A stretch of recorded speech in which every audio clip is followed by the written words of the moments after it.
এ বাবাজি ভাইরা, আমার হালিমা বললে স্বামী গো, রাত্রি বেলায় যে স্বপ্নটা আমি দেখেছিলাম আজকে আমার স্বপ্নটা বাস্তবায়িত হয়েছে গো স্বামী। আজকে খেজুর গাছে খেজুর ধরেছে, আজকে আমার ছাগল বকরিতে দুগ্ধ দিতেছে, আজকে আমার উটের পাওয়ার বেড়ে গেছে। স্বামী গো, বাড়ি যখন এসেছি আপনি দয়া করে এই বাচ্চাটিকে নিয়ে একটু বাইরে ঘুরে নিয়ে আসে, আমি ততক্ষণ বাচ্চার জন্য একটা দোলনা বানিয়ে নি। আমার হালিমা দোলনা যেন বানাইতেছে। তখনকার দোলনা ছিল মায়ের আঁচল বা মায়ের কাপড়, মায়ের শাড়ি, আপনার চালের উপরে এক কোনা বাঁধত, আর এক কোনা আর এক চালে বাঁধত, মধ্যখানে আপনার বাচ্চাকে শুয়ে দেওয়া হতো, ওটাই দোলনা ছিল। আর এখনকার দোলনা বাবা 5,000, 2,000, 3,000 টাকা দিলে নিত্য নতুন দোলনা পাওয়া যায়। শুধু দোলনায় নয় রে বাবা, ওই দোলনাতে চাকাও ভিড়ানো আছে, ওই দোলনাতে টায়ারও ভিড়ানো আছে, ওই দোলনাতে আলো আছে, ওই দোলনাতে লাইট আছে, ওই দোলনাতে মিউজিক আছে। বাচ্চা যদি নড়ে মিউজিক কেউ মাও করে বাজবে, বাচ্চা যদি হাসে আপনার লাইটিং মারবে। আর যদি মনে করে বাচ্চা কাছে একটু হেঁটে নিয়ে বেড়াবো, রাস্তার মধ্যে নিয়ে যাওয়া হবে, হয় না এরকম দোলনা আছে না? এইরকম দোলনা পাওয়া যায়, শুধু টাকা দিলে পাওয়া যায়। আরে মা বোনেরা, আগে আমার মা বোনেরা চাদর দিয়ে দোলনা বানাইতো, বাচ্চাকে শুয়ে দিয়ে দোলনা দিত, বাচ্চা ঘুমাইতো। আর আমার মা বোনেরা আপনারা যাতাতে আটা পিসাই করতো, ঢিকিতে চাল আপনার বার করতো ধান থেকে, বাচ্চা সারাদিন ঘুমাইতো। আর আজকে এত নামি দামি কোম্পানির দোলনা নিয়ে এসে আমাদের সন্তানকে শুয়ে দিয়েছি, তাও শান্তিতে ঘুমাই না। এখান থেকে বোঝা যায় রে বাবা, মায়েরা চলে যে জগতের কোন দোলনায় পাওয়া যাবে না। জোরে বলুন সুবহানাল্লাহ। মায়েরা চলে সাদের সময় জগতের কোন দোলনায় পাওয়া যায় না, এই জন্য বাচ্চারা আরামদায়ক ভাবে ঘুমায় না। আগে আমার মা বোনদের চাদরে আঁচলে কোলের মধ্যে আপনার ঘুমায় যাইতো, বাচ্চা চাদর পাইতো না, কারণ মায়ের কোলের মতো শান্তি পৃথিবীর কোন কর্নারে পাওয়া যাবে না। এ বাবাজি ভাইরা, আমার মা হালিমা রাদিয়াল্লাহু তাআলা আনহা যেন আপনার দোলনাটা একদিকে বাঁধা হয়েছে আর একদিকে বাঁধবে। এবার হারিস যেন আমার নবীজিকে নিয়ে দৌড় দৌড় দৌড় দৌড় করে চলে আসে। আসার পরে বলে, ও বিবি রে, আজকে যে বাচ্চাটিকে আমরা পেয়েছি, এই বাচ্চাটা জগতের সাধারণ বাচ্চা নয়, এই বাচ্চাটা জগতের যেমন তেমন বাচ্চা নয়। বলে কেন? বলে এই বাচ্চাটার মধ্যে অলৌকিক দৃশ্য আছে। বলে কি অলৌকিক দৃশ্য দেখলে? বলে বাচ্চাটিকে নিয়ে যখন বাইরে গেলাম, বাইরে যাওয়ার পরে আমি যখন এই বাচ্চাটিকে নিয়ে হাঁটাহাঁটি করতেছিলাম, এই বাচ্চাটার একটা হাত ছুটে গিয়েছিল রে বিবি। এই বাচ্চাটা হাতটা ছুটে যাওয়ার পরে হাতটা যখন দলতে ছিল, আমি লক্ষ্য করে দেখলাম ওই হাতের সাথে সাথে আকাশের সূর্য পর্যন্ত খেলতেছিল। জোরে বলেন সুবহানাল্লাহ। শুধু এটাই নয় রে হালিমা, জমিনের মধ্যে যত খেজুর গাছগুলো ছিল আমার নবীজির হাতের সাথে সাথে ওই খেজুর গুলো যেন খেলতেছিল। জোরে বলেন সুবহানাল্লাহ। হালিমা বললেন, স্বামী গো, আপনি তো এতক্ষণে বুঝতে পারলেন আমি মা আমিনার বাড়িতে আমি বুঝে গিয়েছিলাম যে সন্তানটা জগতের সাধারণ সন্তানের মতো নয়। বলে কেমন করে বুঝলে? বলে স্বামী গো, আমার সন্তানকে যখন আমি কোলে উঠে নিয়েছিলাম, মোহাম্মদকে যখন কোলে উঠে নিয়া আমার স্তন যখন পান করাইলাম, খোদার কসম করে বলি আমার শরীরে যত রোগ ছিল সমস্ত রোগ যেন দূর হয়ে গিয়েছিল। জোরে বলে সুবহানাল্লাহ। দায় হালিমা তোমার কোলে কে এসেছে দেখো না। জোরে বলেন ইয়া রাসূলুল্লাহ। দায় হালিমা তোমার কোলে কে এসেছে দেখো না, দিন দুনিয়ার বাদশা সেজে তাজদারে মদিনা। দায় হালিমা তোমার কোলে কে এসেছে দেখো না, দিন দুনিয়ার বাদশা সেজে তাজদারে মদিনা। মরুভূমির গরম বালি নরম পায়ে হাত বোলায়, আর সূর্য এসে উকি মেরে মুখ দেখে তার লজ্জা পায়। মরুভূমির গরম বালি নরম পায়ে হাত বোলায়, আর সূর্য এসে উকি মেরে মুখ দেখে তার লজ্জা পায়। চাঁদের মতো চাঁদ পেয়ে, চাঁদের মতো চাঁদ পেয়ে আর আমি না রইলি না, দিন দুনিয়ার বাদশা সেজে তাজদারে মদিনা। গায়ে হালিমা তোমার কোলে কে এসেছে দেখো না, দিন দুনিয়ার বাদশা সেজে তাজদারে মদিনা। মেঘে এসে ছায়া করে মোর নবীজির মাথাতে, আর সাপ এসে হাওয়া করে দয়ার নবীর গায়েতে। জোরে বলেন সুবহানাল্লাহ। মেঘ এসে ছায়া করে মোর নবীজির মাথাতে, সাপ এসে হাওয়া করে দয়ার নবীর গায়েতে। তাকিয়ে দেখে দয়ার নবী, তাকিয়ে দেখেন দয়ার নবী, রহমতের খাজানা, দিন দুনিয়ার বাদশা সেজে তাজদারে মদিনা। গায়ে হালিমা তোমার কোলে, গায়ে হালিমা তোমার কোলে কে এসেছে দেখো না, দিন দুনিয়ার বাদশা সেজে তাজদারে মদিনা।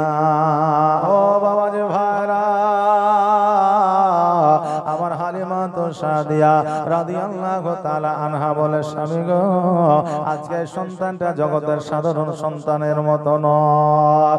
আমার হালিমা আরো বর্ণনা করেছেন, রাত্রি বেলায় যখন আমি শুয়ে থাকতাম, আমার নবীজিকে সন্ধ্যা বেলায় একটা দোলনা আমি দিয়ে দিতাম, আর আমি নিদ্রায় চলে যেতাম। সকাল বেলা যখন ঘুম থেকে উঠতাম, আমি দেখতাম ওই দোলনা তখনও দোলতে আছে। জোরে বলেন সুবহানাল্লাহ। শুধু এটাই নয়, আমার হযরতে হালিমা তো সাদিয়া রাদিয়াল্লাহু তাআলা আনহা, ওনার একটা কন্যা ছিল। ওনার কন্যা বলেছিল, ও মা, আমি যখন রাত্রি বেলায় যখন আমি ঘুম থেকে জাগ্রত হইয়া লক্ষ্য করে দেখলাম এই মুহাম্মদ বাচ্চা ছেলে দোলনায় আছে, দোলনাটা যেন দোলতে আছে, আর আমার নবীজি যেন কার সঙ্গে খেলতে আছে। জোরে বলেন সুবহানাল্লাহ। যেন কার সঙ্গে যেন খেলতে আছে, আমার নবীজি সাল্লাল্লাহু তাআলা আলাইহি ওয়াসাল্লামের সঙ্গে সারা দিন আল্লাহর ফেরেশতারা এসে থাকতে, আর আমার হালিমা একবার শুধু দোলনাটা দোলিয়ে দিতে 24 ঘন্টা আল্লাহর ফেরেশতারা ওই দোলনাটা দোলাতেন। জোরে বলেন সুবহানাল্লাহ। হালিমা বলেছিলেন, শোনো গো, আমি যেই দিন থেকে আকা মাওলা মুহাম্মদুর রাসূলুল্লাহ সাল্লাল্লাহু তাআলা আলাইহি ওয়াসাল্লামকে আমার বাড়িতে নিয়ে এসেছিলাম, খোদার কসম করে বলি, সেই দিন থেকে আমার বাড়িতে কোনো অভাব অনটন ছিল না। জোরে বলেন সুবহানাল্লাহ। নবীজি আমার আজ লাগায়া বাজার, হিজরত করিলে সোনার মদিনা। নবীজি আমার আজ গড়ায়া সংসার, হিজরত করিলে সোনার মদিনা। আর কত আছে জাহিরে, কত আছে বাতিনে, কত আছে জাহিরে, কত আছে বাতিনে, আর বাতিনের ভেদাভেদ জানে পীর পয়গম্বর আউলিয়া। নবীজি আমার আজ গড়ায়া সংসার, হিজরত করিলে সোনার মদিনা। নবীজি আমার আজ লাগায়া বাজার, হিজরত করিলে সোনার মদিনা। আমার বাবাজি ভাইরা, আমার দয়ার নবী মায়ার নবী সাল্লাল্লাহু তাআলা আলাইহি ওয়াসাল্লাম মা হালিমার কাছে জানো বাবা লালিত পালিত হতে লাগলে।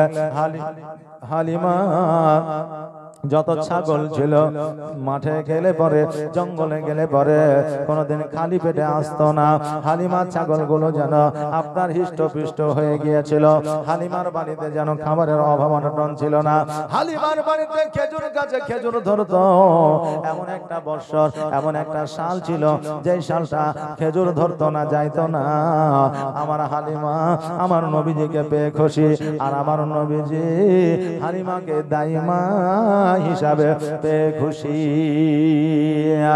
অনেক জায়গায় পরের সন্তানকে অনেকে আপনার প্রাধান্য দিতে পারে না। আজকে আমার নবীজিকে শুধু হালিমা নয়, তাইবাসীদের মধ্যে যত মানুষ ছিল সকল মানুষে আমার নবীজিকে পছন্দ করতে, সকল মানুষে আমার নবীজিকে প্রাধান্য দিতে। এই জন্য দিতেন, যখন মানুষ যেটা বলতো আমার নবীজি শুনতে। আর আমার নবীজি সবচাইতে বড় একটা দিক ছিল যে আমার নবীজি কাউকে মিথ্যা কথা বলতেন না। তা যত প্রমাণ করে দিতে পারেনি, কালকেও পারবে না, কিয়ামত পর্যন্ত প্রমাণ হবে না।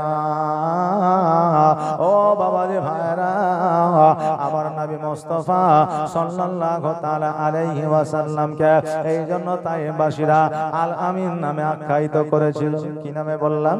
আল আমিন নামে আখ্যায়িত করেছিল। যে আল আমিন শব্দের অর্থ হলো আপনার সত্য আবাদী। তাইফে আমার দয়ার নবী মায়ার নবী সাল্লাল্লাহু তাআলা আলাইহি ওয়াসাল্লাম বাচ্চা ছেলেদের সঙ্গে খেলাধুলা করত। কেমন খেলাধুলা ছিল রে বাবা! আজকে আমাদের মধ্যে যে খেলাধুলা, সেই খেলাধুলা হলো আলাদা, আর আগের খেলাধুলা ছিল আলাদা। রাবিয়া বাসরি নামক একজন আল্লাহর ওলি ছিলেন মহিলা, তিনাকে হয়তো আপনারা নাম শুনেছেন, জানেন। একজন ছিল হাসান বাসরি, আল্লাহর মুমিন ব্যক্তি ছিলেন হাসান বাসরি, রাবিয়া বাসরি, পুরুষ আর মহিলা। রাবিয়া বাসরি হাসান বাসরি ওয়াজ শুনে, বক্তব্য শুনে আল্লাহর এত ইবাদত করেছিলেন যে আল্লাহর নৈকট্য লাভ করেছিলেন। আরে মা, আমার আল্লাহ বলে তাহাজ্জুদের নামাজের পরে যেই মা আঁচলখানা উঠায়া আমার দরবারে দোয়া চায়, আমি আল্লাহ ওই মায়ের দোয়া কবুল করে নি। জোরে বলেন সুবহানাল্লাহ, সুবহানাল্লাহ। হাসান বাসরি, রাবিয়া বাসরি এক জায়গায় একত্রিত হইল। এক জায়গায় একত্রিত হওয়ার পরে রাবিয়া বাসরি বলল, এ হাসান বাসরি, আপনি একজন পুরুষ, আমি একজন মহিলা, বলুন তো আজকে কে বেশি আল্লাহর নৈকট্য লাভ করেছে? হাসান বাসরি বলল, আপনি বেশি না আমি বেশি, এটা কেমন করে বোঝা যাবে? বলে আসো একটু লুকোচুরি খেলি। বলে লুকোচুরির মধ্যে বোঝা যাবে কি করে? বলে লুকোচুরির মধ্যে করে বোঝা যাবে, যে যাকে খুঁজে পাবে সে হবে আপনার সেরা, আর যদি খুঁজে না পাওয়া যায় সে আল্লাহর নৈকট্য বেশি লাভ করবে, আর যাকে খুঁজে পাওয়া যাবে আল্লাহর নৈকট্য লাভ সে কম করবে। বাবারে, এবার রাবিয়া বাসরি বলল, আপনি আগে লুকিয়ে যান। হাসান বাসরি বলল, না না না, আপনি আগে লুকিয়ে যান। এবার রাবিয়া বাসরি বলল, চোখটা বন্ধ করে। রে বাবা, যারা আল্লাহর মুমিন মুত্তাকিন সলিন হয় চোখ বন্ধ করলেও দেখতে পায়, কারণ আমাদের তিনটা চোখ আছে, একটা অন্তরের মধ্যে, দুইটা সম্মুখে। আমাদের অন্তরের চোখটা খোলা নাই, মুমিন হইলে পরে অন্তরের চোখটা খোলা রয়ে যায়। জোরে বলেন সুবহানাল্লাহ, সুবহানাল্লাহ। হাসান বাসরি চোখটা যেন আপনার বন্ধ করলেন আর বললেন, ঠিক আছে তুমি লুকিয়ে যাও। রাবিয়া বাসরি যেন লুকিয়ে গেছে।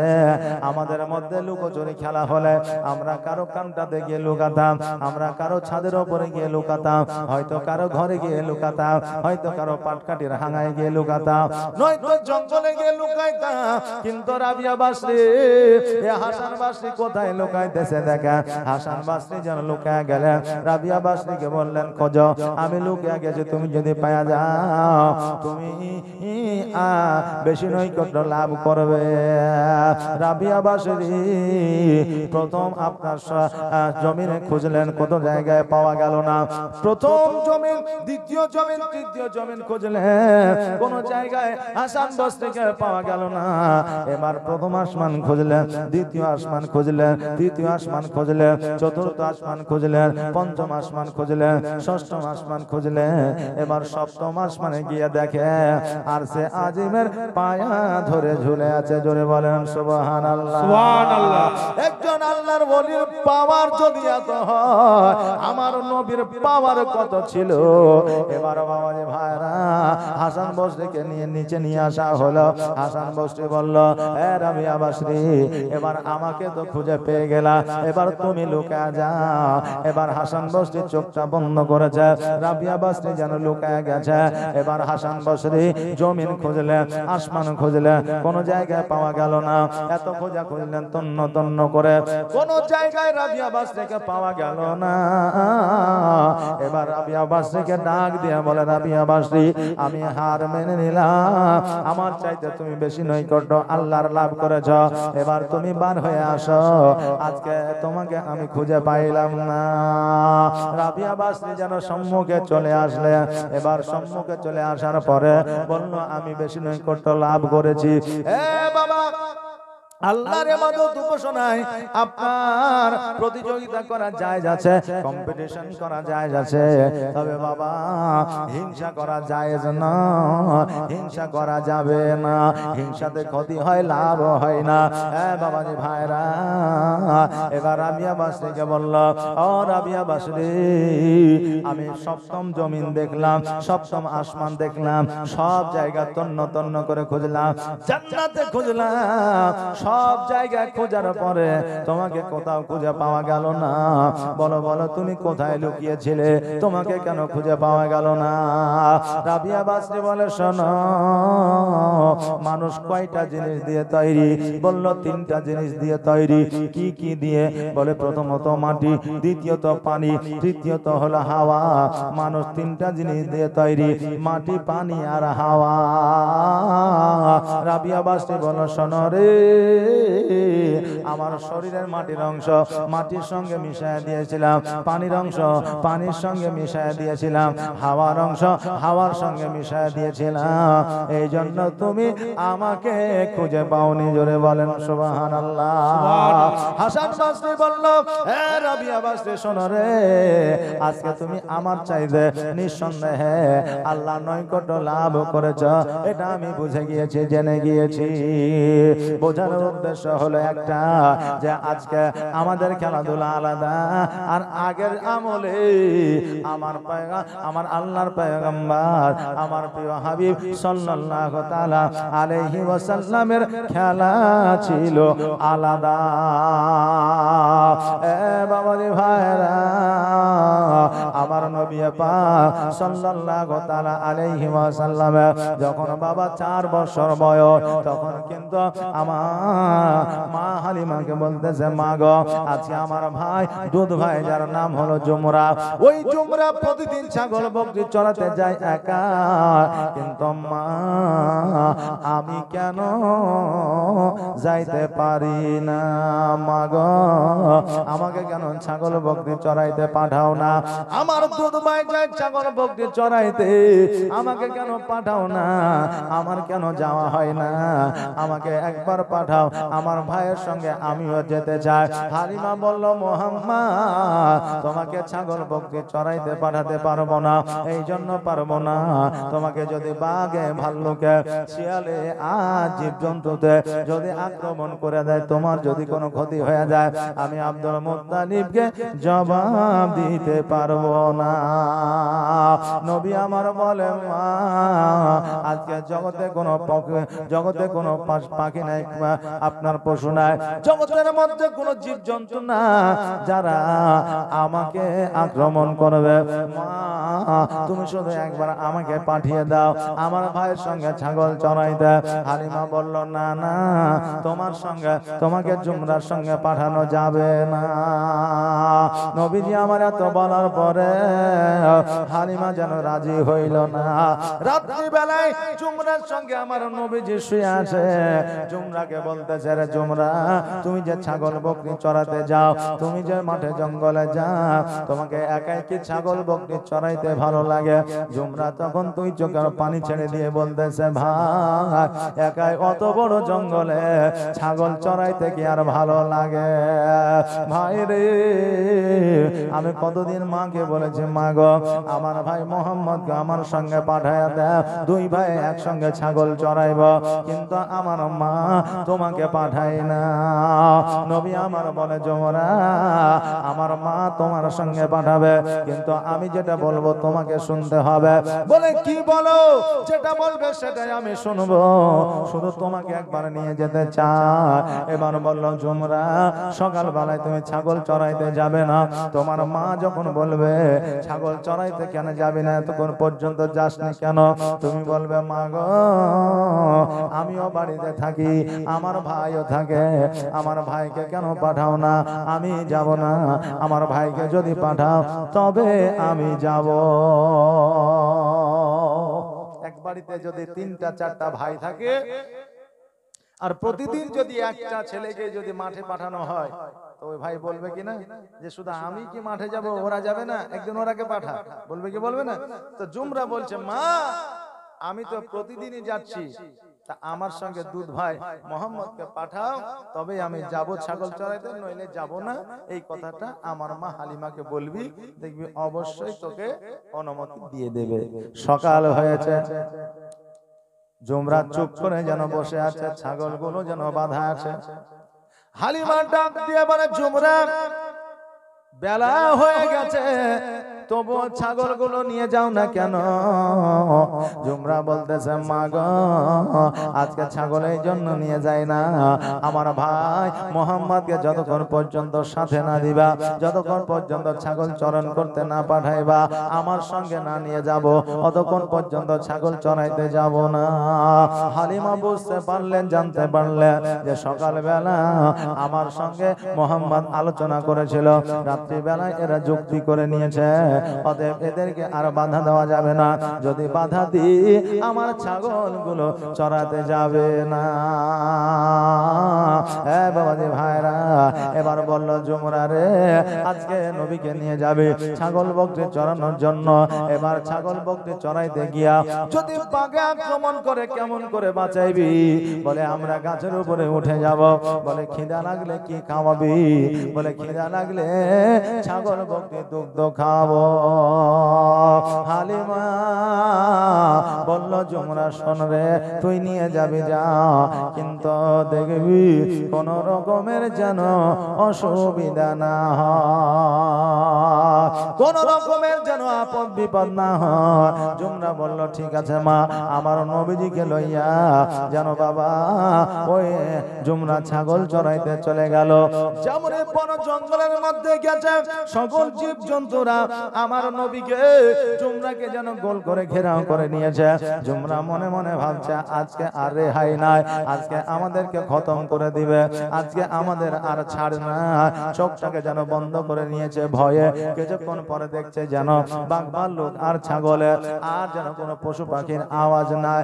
আস্তে আস্তে জুমরা যখন চোখটা খুলে দেখছে যেন যত জীবজন্তু ছিল সকল জীবজন্তু আমার নবীর পায়ে যেন চুম্বন করতে আছে। জোরে বলেন সুবহানাল্লাহ।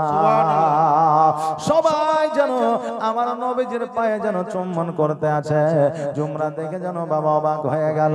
আমার নবীজি বললেন, এ জুমরা, আমার মা কিছু জিজ্ঞাসা করবে না, আর মাকে তোমার বলারও কিছু দরকার না। যদি এই কথা হালিমা জানতে পারে, আগামীকাল থেকে আর ছাগল চড়াইতে আসতে দেবে না। ও বেরাদার, এইভাবে 2 দিন 3 দিন 4 দিন 5 দিন 7 দিন ছাগল বকরি গুলো চড়াইলেন। হঠাৎ করে আমার নবীজিকে জ্বর হয়ে গেছে, বাড়িতে আপনার শুয়ে রেখেছে। আর হালিমা বলেছে, আর ছাগল বকরি চড়াইতে যাওয়া যাবে না। এই জন্য যাওয়া যাবে না, রোদ্রে পাকা ময়দানে নতুন আবহাওয়ায় তুমি গেছ, এই জন্য তোমার জ্বর হয়েছে। আমার নবীজির কপালে একটা ন্যাকড়া ভিজায় দিয়ে দিয়েছে। এইদিকে পশু পাখিরা, জঙ্গলের জীবজন্তুরা চিন্তা করে, হায় রে, যেই নবীর নুরানি চেহারা আমরা দেখেছিলাম, আজকে নবীর চেহারা তো দেখতে পাই না, আরো একবার নবীর চেহারা শেষবারের মতো দেখতে চায়। ও বাবাজি ভাইরা, জগতের মধ্যে আমার নবী পাক সাল্লাল্লাহু তাআলা আলাইহি ওয়াসাল্লামকে যে একবার দেখে নিয়েছে তার জন্য জাহান্নামের আগুন হারাম হয়েছে। জোরে বলেন সুবহানাল্লাহ। বাবা যে মায়েরা, এবার আপনার বনের পশু পাখিরা চিন্তা করে কি করে দেখা যায়, কি করে দেখা যায়। এবার পাখি বলতেছে শোন, সবচাইতে যে বড় জুমরার কাছে বড় যেটা হিষ্ট পিষ্ট ছাগল আছে, ওই ছাগলটাকে উঠে নিয়ে আসবে, তুলে নিয়ে আসবে। দেখবে আমার নবীজি ওই ছাগলটাকে ছুটানোর জন্য আসবে। আর ওই ছাগলটাকে আমার নবী ছুটানোর জন্য যখন আসবে, তখন শেষবারের মতো আমার নবীকে প্রাণ ভরে দেখে নিবি আর আমার নবীর কদমে চুম্বন করে নিবি। সকল জীবজন্তু আপনার আলোচনা মিটিং করে নিল। এবার মিটিং করে নেওয়ার পরে জানো বাবা আপনার হালিমার বাড়ির দিকে যেন রওনা হয়ে গেল একটা ছাগল নিতে যাওয়ার জন্য। এইদিকে শিয়াল কিন্তু চুপ করে শুয়ে আছে, বাঘ আগে আগে যাচ্ছে, সবাই পেছনে পেছনে যাচ্ছে। শিয়াল বলছে মামা কোথায় যাওয়া? তো বলছে একটু কাজ আছে। বলছে বলো কেন? তোকে বলে কি কাম আছে? বলো বললে অবশ্যই আছে। আমাদের নবী আর আসে না ছাগল চড়াইতে, নবীজিকে দেখতেও পাই না। আজকে নবীকে শেষবারের মতো দেখার জন্য আজকে হালিমা সব চাইতে ভালো ছাগলটাকে আনতে যাচ্ছি। ছাগলটা নিয়ে এসে বাড়ি আমরা জঙ্গলে রাখবো, আর আমার নবীজি নামার জন্য আসবে, তখনই আমরা আমার নবীজিকে দর্শন করব। শিয়াল বলছে যাও একবার যায় দেখো। বলে কেন? একটাও মারে মাটিতে পড়বে না। বলছে কেন? বলে মানুষ যদি বাঘকে দেখে মানুষ ঠিক থাকবে? থাকবে? থাকবে না। কত যে মার তোমার উপরে হবে মামা, তুমি খেতে পারবে না। অতএব বাঘ দেখে মানুষ ভয় করে। মামা আজকে তোমাকে যাইতে হবে না, আমি যাচ্ছি ছাগলটা আনার জন্য। কারণ শিয়াল দেখলে মানুষ ভয় পায় না, কিন্তু বাঘ দেখলে ভয় পায়। গ্রামের মানুষ আপনার হয় হট্টগোল লাগিয়ে দিবে। ছাগল আনা তো দূরের কথা, নিজের প্রাণ আনতে পারবে কিনা তার কোনো গ্যারেন্টি নাই। বাঘ বলল মামা তাহলে যদি তুমি গ্যারেন্টি দিয়ে নিয়ে আসতে পারো তাহলে তুমি যাও। বলে অবশ্যই আনবো। এবার বাবা শিয়াল যেন চলে গেল। আর শিয়াল যাওয়ার পরে সবচাইতে হৃষ্টপুষ্ট যেটা ছাগল, ওই ছাগলটাকে উঠে নিয়ে আসলো। এইদিকে জুমরা যেন কাঁদতে আরম্ভ করলো। মাকে বলল মা আমার সবচাইতে পছন্দের যে ছাগলটা, আমার সবচাইতে বড় আদরের যে ছাগলটা, ওই ছাগলটাকে যেন মা উঠায়া নিয়ে গেছে। কে উঠায় নিয়ে গেছে? বলে বনের পশু পাখিরা জীবজন্তুরা উঠায় নিয়ে গেছে। আমার নবীজি বুঝতে পারলেন, জানতে পারলেন। নবী আমার বলে মা গো আমাকে একবার অর্ডার দাও, আদেশ দাও, আমি একবার বন জঙ্গলে গিয়ে ছাগলটাকে নিয়ে আসছি। হালিমা বলল বেটারে আজকে ছাগল তুমি বন জঙ্গলে নিতে যাবে, নিতে যাওয়ার পরে যদি তোমার ক্ষয়ক্ষতি হয়ে যায় আমি মা আমিনাকে জবাব দিতে পারবো না। আমার নবীজি বলে মা আমার কোনো ক্ষয়ক্ষতি হবে না গো মা, জলদি করে আমাকে অর্ডারটা দিয়ে দে। আমার হালিমা বলল বেটারে তুমি যদি যাইতে পারো তবে নিয়ে আসো, কোনো অসুবিধা না।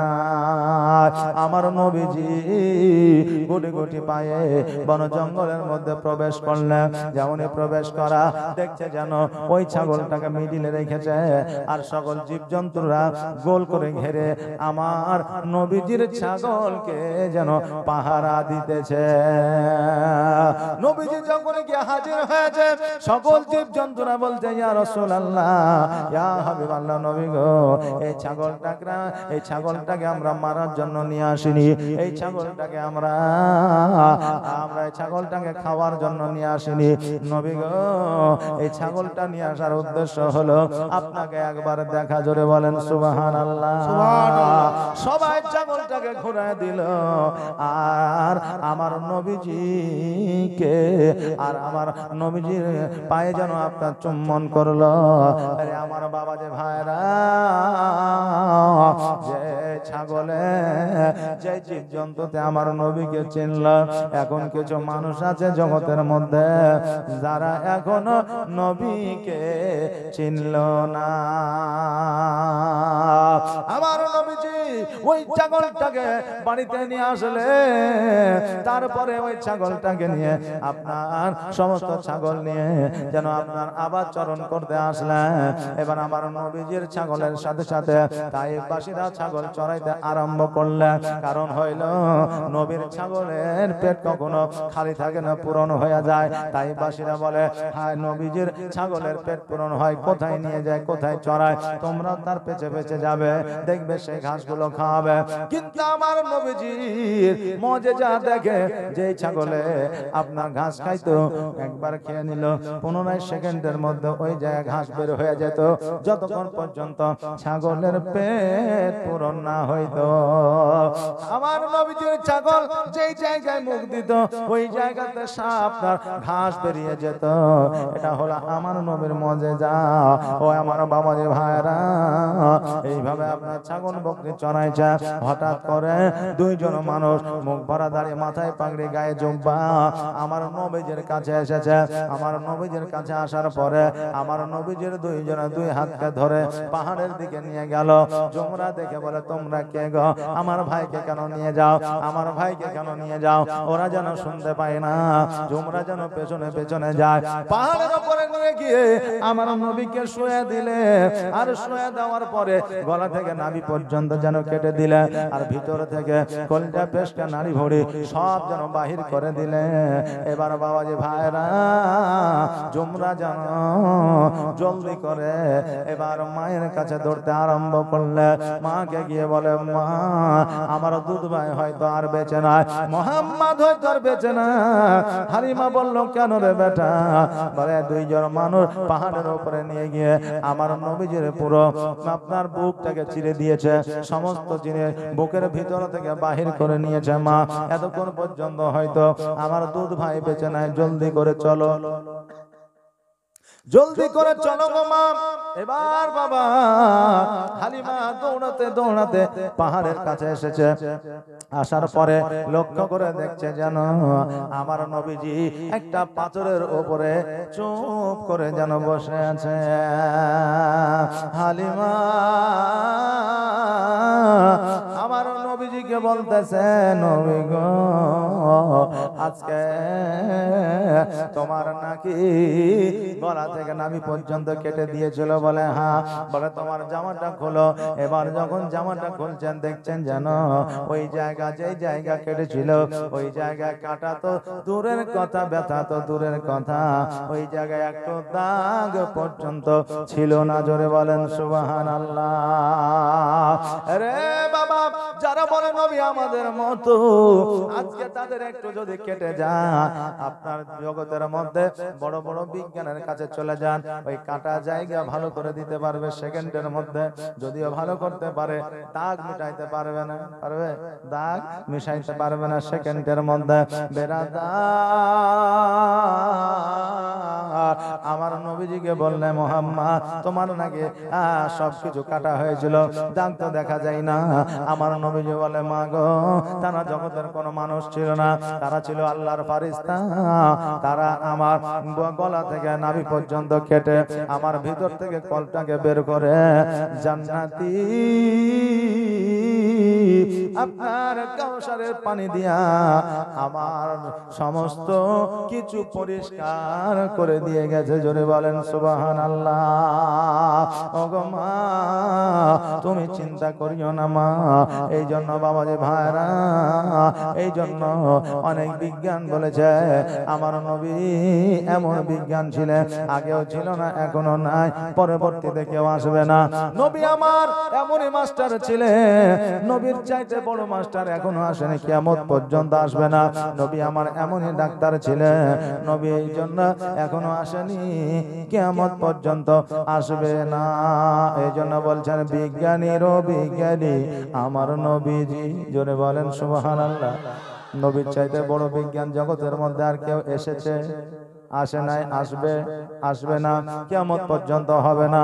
এই জন্য বলছেন বিজ্ঞানীরও বিজ্ঞানী আমার নবীজি, এমন একটা দয়ার নবী আর হবে কি, এমন একটা মায়ার নবী আর পাইবা কি, বিজ্ঞানীদের বিজ্ঞানী আমার নবীজি।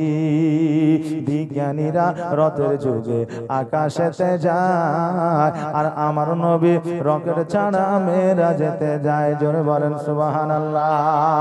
বিজ্ঞানীরা রকেটের যুগে আকাশ পথে যাচ্ছে, শুধুমাত্র চন্দ্র জানে, আর চন্দ্র জানে যাওয়ার পরে তারা কতই না নাম কামাইছে। আমার নবী যখন আজকে থেকে 1446 হিজরি আগে আপনার উর্দু গমনে গিয়েছিলেন, এরা তো চাঁদের দেশে যায়, আমার নবী সপ্তম আসমান ভেদ করে খোদার সঙ্গে দিদার করেছিলেন। জোরে বলেন সুবহানাল্লাহ। ওই নবীর সমাতে জাহাজ ছিল না, প্লেন ছিল না, এরোপ্লেন ছিল না, বিমান ছিল না। আজকে ওই নবীর প্রশংসা করলে, নবীর নাম করলে অনেক মানুষ আছে যাদের জলে। ও বাবা, যেই নবী আল্লাহর সঙ্গে দিদার করেছে, যা কোনো পয়গম্বরের দ্বারা সম্ভব হয় না। এই জন্য বলছে বিজ্ঞানীরা রথের যুগে আকাশেতে যায়, আর আমার নবী রকেট ছাড়া মেরা যেতে যায়। ওরে এই যুগে কি এমন বিজ্ঞান আর হবে কি, ওরে এই যুগে কি এমন বিজ্ঞান আর পাইবা কি, বিজ্ঞানীদের বিজ্ঞানী আমার নবীজি, বিজ্ঞানীদের বিজ্ঞানী আমার নবীজি। আবু বকর সিদ্দিকের সাপে কামড়াইল, আর আমার নবীর থুতু দিয়া ভালো হয়ে গেল। আবু বকরকে যখন সাপে দংশন করেছিল, আবু বকর বেশে কাতর হইয়া আমার নবীজির দিকে যখন তাকিয়েছিল, চোখ থেকে পানি আমার নবীজির মুখমণ্ডলে পড়েছিল। নবী আমার বলেছিল, আবু বকর তোমার চোখে কেন পানি? বলে হুজুর গো, সাপে দংশন করেছে, বিষে কাতর হয়েছি। নবী আমার বললে কোন জায়গা? পায়ের তালুতে। নবী আমার থুতু মুবারক লাগিয়ে দিলেন। আমার আবু বকর বললেন, খোদার কসম করে বলি, নবী আমার যখন থুতু লাগিয়ে দিলেন, আমার শরীরের বিষ পানি হয়ে গেল। বাবা, এখন জগতের মধ্যে এইরকম কে ডাক্তার আছে যে ডাক্তার বিষ দিয়ে থুতু দিয়ে বিষ পানি করবে? আপনাকে যদি সাপে কামড় দেয়, আগে হাসপাতালে নিয়ে যেতে হবে, আর হাসপাতালে যাওয়ার পরে 4টা 5টা 6টা 7টা ইনজেকশন দেবে, রক্ত পরীক্ষা করবে, তারপরে তারা বলতে পারবে যে রোগী বাঁচবে না মরবে। কিন্তু আমার নবী কেমন ডাক্তার ছিল দেখেন, যে থুতু দিয়ে বিষ পানি করে দিয়েছে। আর এখন মানুষ যারা আছে তারা বলে নবী আমার মতো ছিল, তাদের থুতু দিলে বিষ পানি হওয়া তো দূরের কথা, তাদের থুতুর বিষে তারা জীবাণুতে আক্রান্ত হয়ে যাবে। এই জন্য কই বলছে, আবু বকর সিদ্দিকের সাপে কামড়াইলো, আর আমার নবীর থুতু দিয়া ভালো হয়ে গেল। ওরে এই যুগে কি এমন, ওরে এই যুগে কি এমন ডাক্তার আর হবে কি, ওরে এই যুগে কি এমন ডাক্তার আর পাইবা কি, বিজ্ঞানীদের বিজ্ঞানী আমার নবীজি। আগের যুগের মানুষের অসুখ কম হতো, আর আমার নবীর কাছে আসলে ভালো হয়ে যেত। জোরে বলেন সুবহানাল্লাহ। আবু বকর বলতো, আমার যখন কোন রোগ হতো, আমার নবীর কাছে গেলে আমার নবীর চেহারা দেখলে ভালো হয়ে যেত। জোরে বলেন সুবহানাল্লাহ। আমার নবীর কাছে গেলে রোগ ভালো হতো। তখন কি আমার নবী যে প্যারাসিটামল, ক্যালপল, ওমেসডি এইরকম কিছু দিত নাকি? যে এইরকম কোন ওষুধ ছিল না। আমার নবী কোরআনের আয়াত দিতেন, আর কিছু গাছগাছরা দিতেন।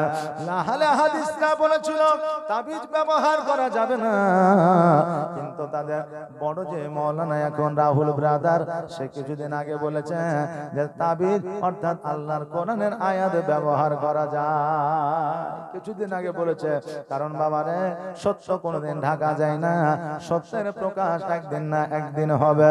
এই জন্য কই বলছে, আগের যুগের মানুষের অসুখ কম হতো, আর আমার নবীর কাছে আসলে ভালো হয়ে যেত। ওরে এই যুগে কি এমন ওঝা আর হবে কি, ওরে ওরে এই যুগে কি এমন যা আর পাইবা কি বিজ্ঞানীদের বিজ্ঞানী আমার নবীজি বিজ্ঞানীদের বিজ্ঞানী আমার নবীজি এমন একটা দয়ার নবী আর পাইবা কি এমন একটা মায়ার নবী আর হবে কি বিজ্ঞানীদের বিজ্ঞানী আমার নবীজি।